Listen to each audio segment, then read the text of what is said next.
Welcome to episode 3. We've got some news for you.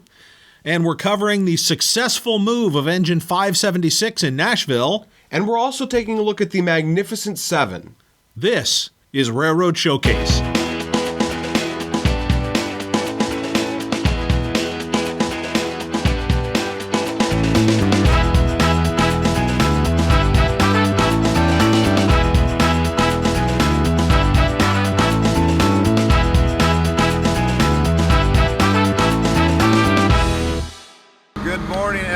We are here live at Centennial Park. 576 is right behind me, ready to go, pull out of the park.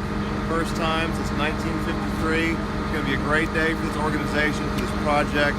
Thank you so much to all of our donors and sponsors. We could not have done this without you.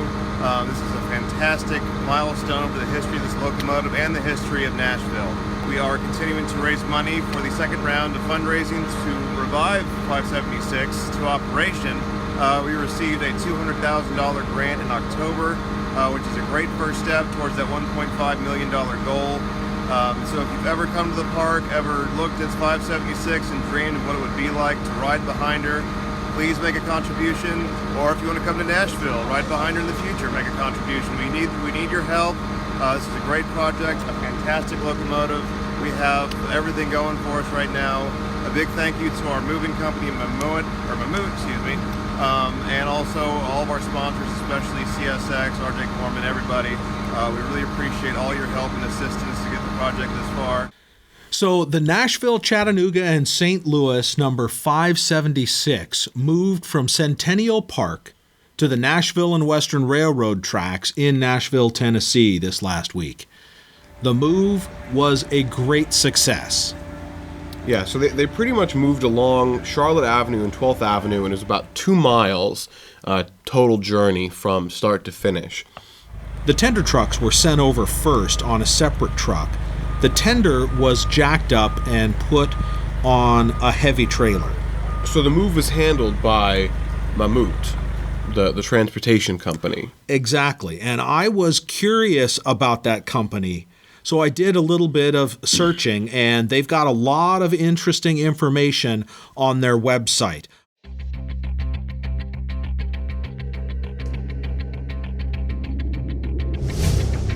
We all come from the world of big, a world in which big objects are moved by even bigger machines packing tremendous power.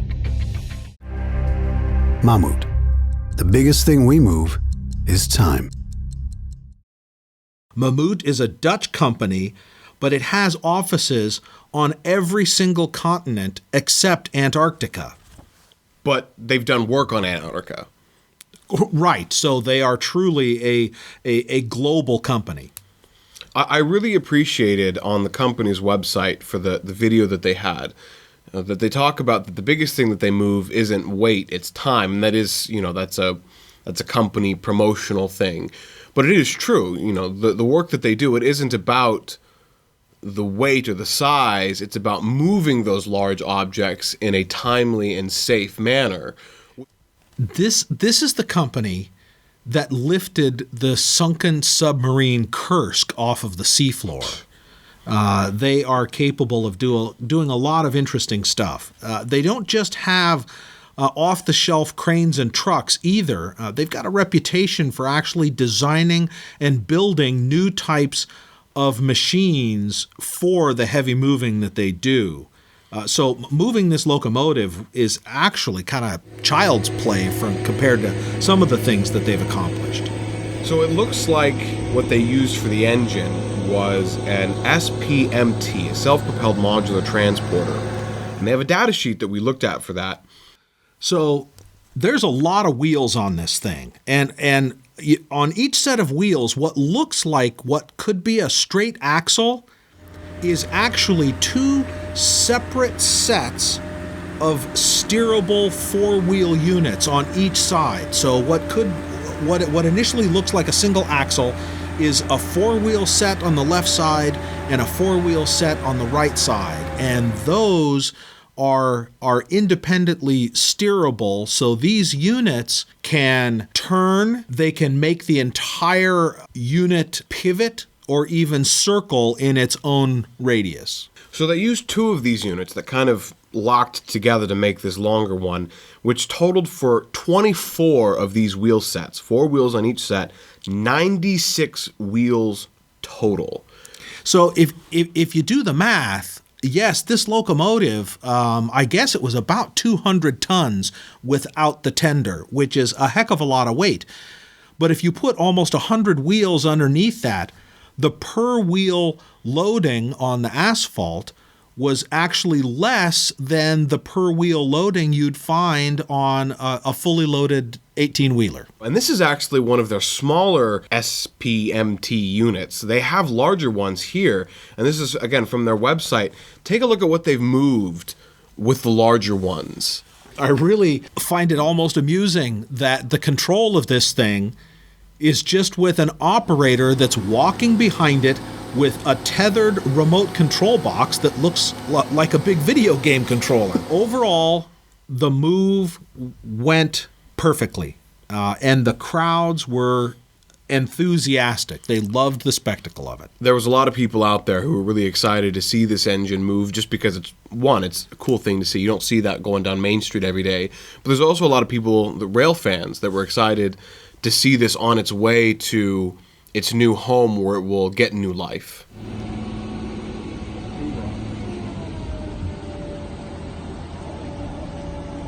It's historic both in the general sense. Steam locomotives really were the power that built our country. Scott Baxter never thought he'd see this day. But this is a very happy day. It kind of brings full circle, kind of some closure to something that I started enjoying when I was very, very young. It took months of planning to move the train. We've come a long, long way. As the locomotive got closer to the tracks, a family remembered their loved one who was an engineer on here. I felt like I was walking with him. Thomas Neal Flannery guided this train along the Nashville, Chattanooga, and St. Louis Railway. He would toot the horn as he passed near their house over in Cherokee Park.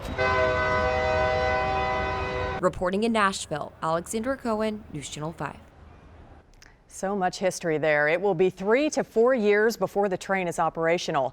The Nashville Steam Preservation Society will have to raise more than $1 million to make that happen. Their dream is to do excursion trips out of Nashville using the riverfront station. We're here at the unloading site. Today is Monday, January 14th. Had a great day yesterday. Thank you to everyone who came out for the historic move across town. It went great.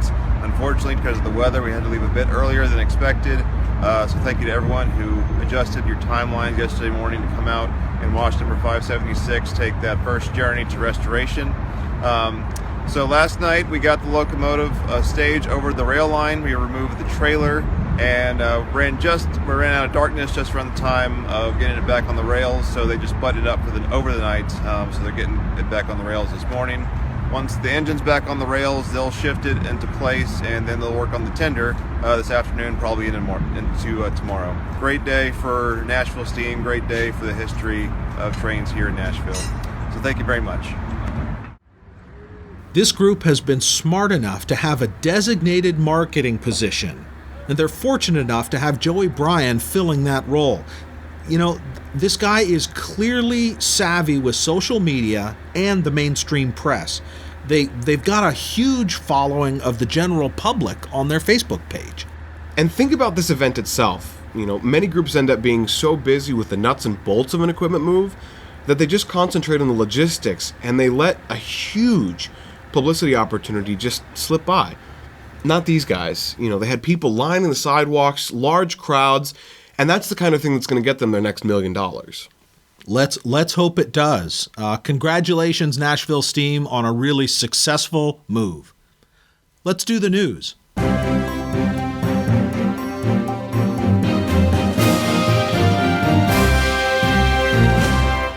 Overall, 2018 was a good year for American railroads.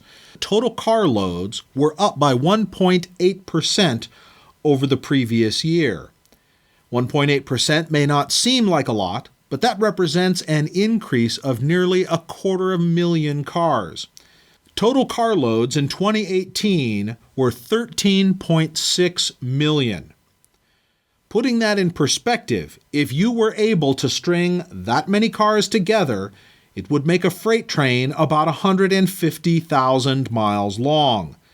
Or put another way, it would be a single train that would stretch from Oakland to Penn Station 43 times all at once. Intermodal and trailers increased 5.5%. That means intermodal has set new records 5 of the last 6 years. The numbers for coal are still lower than they were in the past, but petroleum is bouncing back. Energy company Potac LLC just purchased 236 acres of land near their terminal in Corpus Christi, Texas. The existing Potac terminal was only able to be accessed by UP and BNSF, but investing in this expansion will not only give them added storage capacity, it also allows for a connection to Kansas City Southern. While UP and BNSF make up the majority of rail transport through the U.S., a connection to KCS will give the company better access to markets in Mexico. The Ford Motor Company is looking for railroad artifacts. TV Channel 4 in Detroit has an upbeat report on Ford and the old Michigan Central passenger station. Ford bought the station building and surrounding real estate last year and plans to spend over $700 million to turn it into an electric and self-driving car research campus. The building was abandoned for many years, and lots of items ended up walking away. When the project was announced, some of those items found their way back. Now Ford is inviting more items to be returned so the restoration of this historic building can be accurate. Also in Texas, the El Paso Times reported that an express baggage car from the 1880s is being saved in El Paso. The car has been used as a residence for years, but was in danger of being demolished as the Texas Tech Medical School was going to expand onto the property. Rather than see the vintage piece of equipment destroyed, the family donated it to the Railroad and Transportation Museum of El Paso.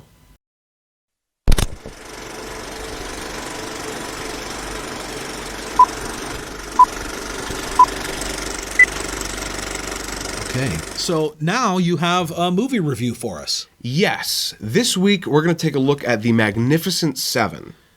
Is that the new Magnificent Seven or the old Magnificent Seven? It's the good Magnificent Seven, which is the old one from 1960. Okay.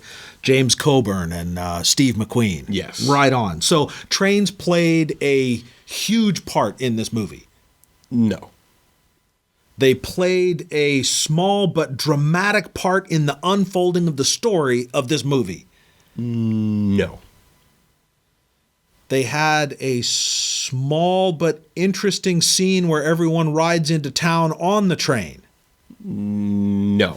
The train doesn't actually move in this movie. Then why are we reviewing it? Well, for one, it's just a really good movie.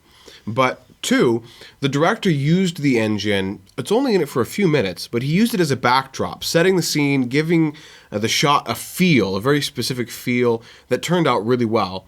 And the engine is a narrow gauge Alco that has a pretty interesting history.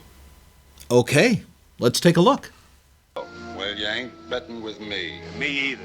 Look, I'm telling you what he said, and I believe it. Well, one of us is a fathead. You can get good odds on which. Ha, ha, ha.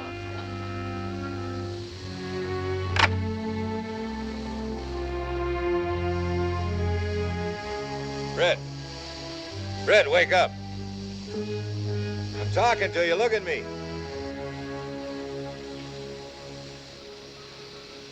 Helene told me what you said, and I say you're wrong. What do you say? Ha, ha, ha. What's the matter? You afraid? Afraid to tell me I'm wrong? The steam engine that was used was the number 67 of the Interoceanic Railway of Mexico. It's an outside frame 280 consolidation. It was built in 1899 by Alco. The engine was about 60 years old at the time of filming. As far as I can tell, this was the only movie that it was used in as well. I went and did a little bit of digging on this railway, So this narrow gauge line was incorporated in 1888, but the incorporation was done in Great Britain. So it was using foreign financing to build a line that would compete with the Mexican railway. And it ran steam longer than almost any other railroad in North America. Some reports say that they may have been running steam up into the 90s, but that's not too clear. If you know, leave a comment down below. Well? Elaine, how about it? I don't know. It was mighty close, wasn't it, boys? Close? What do you mean close? Y'all got eyes. You saw what happened. I won.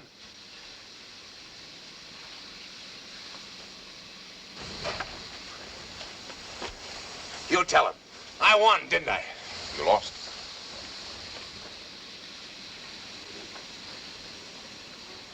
Most of the railroad was bought up by other lines throughout its history, but there is a small portion of the line and a station that have been preserved as a heritage railway museum. The number 67 is still there today. It's not operational, but it's on display. I said you're a coward and a liar. Get up. Let's do it for real. Get up! Get up, I said! So help me, I'll let you have it right where you are.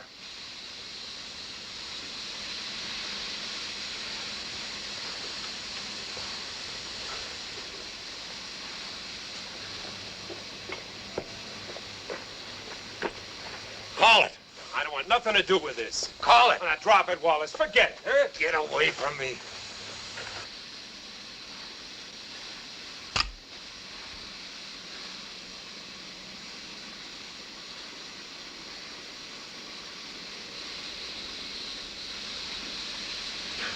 Call it.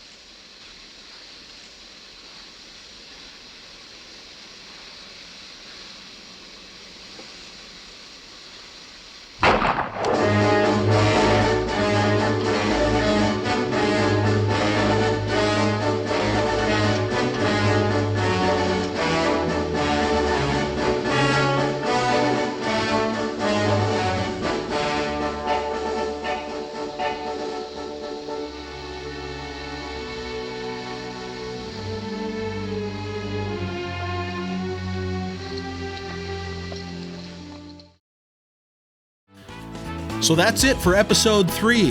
Thank you for tuning in. This full episode was only available to you Gold and Silver Spike members. We really appreciate your support. We really do. And we also want to thank everyone who wrote back to us, left a comment, let us know what we did that they appreciated, gave us some constructive feedback on where we can improve. It really makes a difference in helping us shape the show and where we're going with things. Again, thank you for watching. Keep your hand on the throttle and your eye on the rail.